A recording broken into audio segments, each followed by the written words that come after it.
अस्सलाम वालेकुम। मैं मोहम्मद वासिफ चौधरी और अज एक ग्रां दे नवें व्लॉग नाल मैं हाज़र हाँ। अज मैं तुसें गी ग्रां दियां चीज़ां दिखान लगा ते मैं उम्मीद है तुसें गी पसंद आवसन।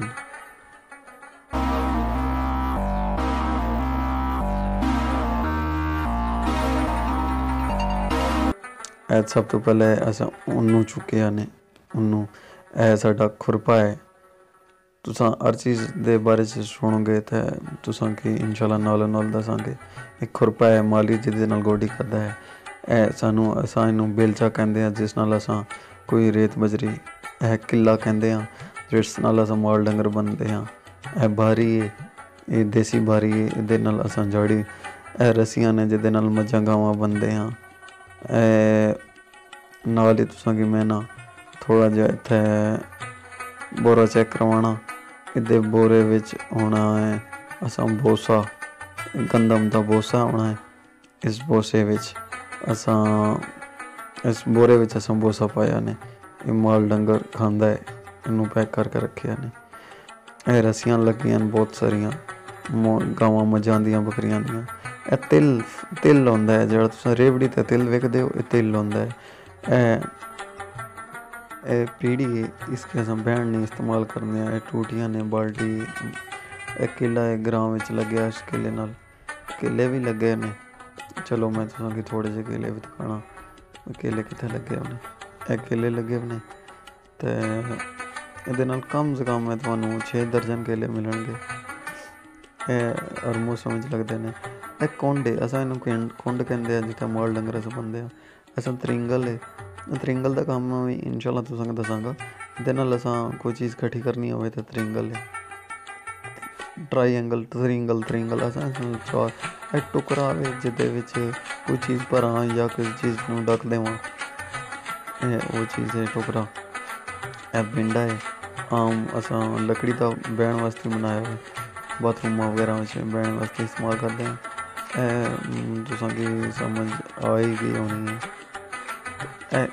मुंगली है असां इसकी मुंगली कहंदे आ। कोई कपड़े वगैरह या कोई चीज़ असां धोनी होवे ते इहदे नाल असां कुट के या कोई चीज़ कुटनी होवे मतलब पोचा है देसी पोचा बनिया तैयार होया। ठीक है एक डंडे नाल साडा कड़ा है। इस कड़े नाल विच पानी पैंदा है बड़ा ठंडा रहिंदा है। गिलास तुसां इहदे उत्ते वेख सकदे हो। कूलर है मूहरे उत्ते कूलर टिके ने बड़ा प्यारा कूलर है। घर विच बेल लगी है तुसां वेख सकदे हो। टोप है कुछ बंदे तो यह आखणगे ये टोपा किनू कहंदे ने। ये टोपा इहदे विच 2 किलो कम से कम गंदम पै जानी है इनू टोपा कहंदे।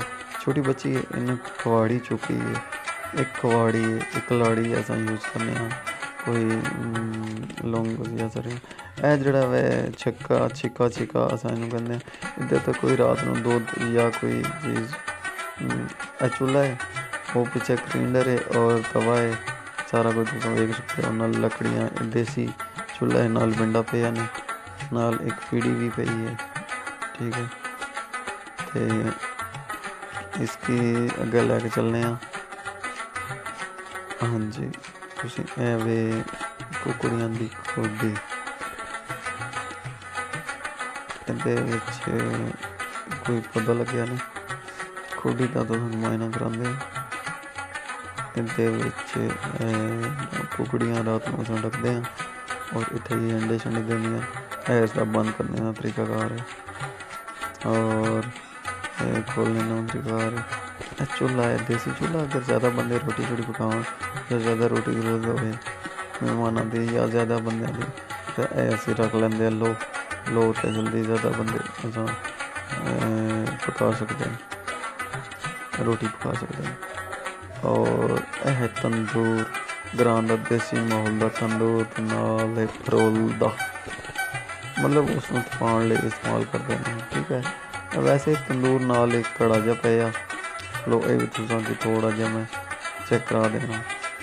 हाँ जी कड़ा भी पिया तो लकड़ियां ने जिहड़ा असां देसी चूल्हियां च अपने बालदे हैं कट के ये भी एक दिन तुहानू लकड़ियां कट्टण दा प्रोसैस भी दसांगे।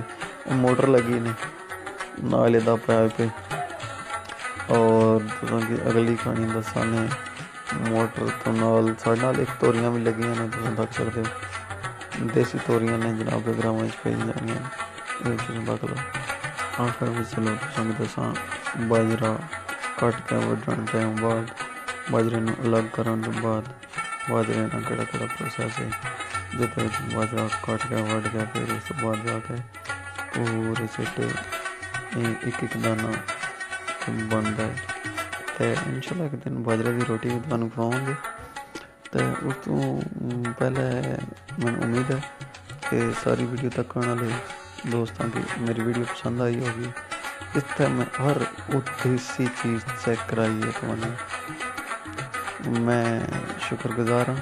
और तमाम दोस्तों की एक बार रिक्वेस्ट भी करना वा कि जेडे दोस्त मेरे इस वीडियो पर नवे हैं वो मेहरबानी करके मेरे चैनल की सब्सक्राइब करो और बेल आइकन बटन लाजमी प्रेस करो, क्योंकि हर नवी वीडियो आने वाली मैं तुसें ग्रां ने देसी मोल ने मुताबक वो तुसें दसना रहा। इस मैं इजाज़त दो।